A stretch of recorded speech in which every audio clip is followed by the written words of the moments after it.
Τώρα φίλε μου, όλα τα που δεν χάλαγαν και τώρα έλα να συνεχίσουμε να αρχίσουμε μια καινούργια αρχή από την αρχή. Και πάλι ο Μιχάλης, πάλι στο μικρόφωνο να προσπαθεί να αφήσει αφωνό όλο τον κόσμο.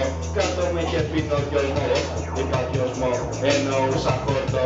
Είναι βλέπεις το πρώτο πράγμα που κάνω, θα ξυπνήσω το μυαλό μου να τα αφήσω πίσω και να συνεχίσω μια πορεία μέχρι τα αστέρια.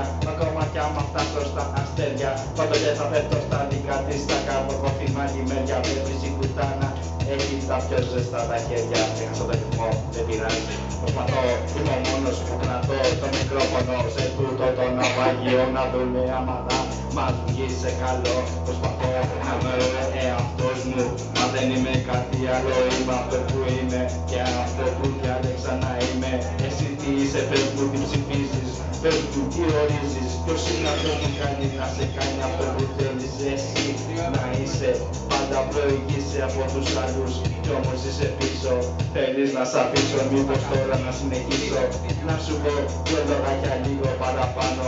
Όλα αυτά που λέω τα βγάζω μέσα από το μυαλό μου και τα χάνω. Δεν ξέρω πλέον τι άλλο εγώ να πω. Αυτός ο ρυθμός είναι λίγο βαρετός και λίγο slow. Δεν ξέρω αν μπορώ να κάνω το show. Βλέπεις είναι ένας άνθρωπος που δεν έχει sex appeal, όμως έχει license to kill. Με ρήμες σαν και εκείνες μαμπούργα μικρός, απογοήτευση να παίξει και κάθε άλλη οικογεία και υποκριβή.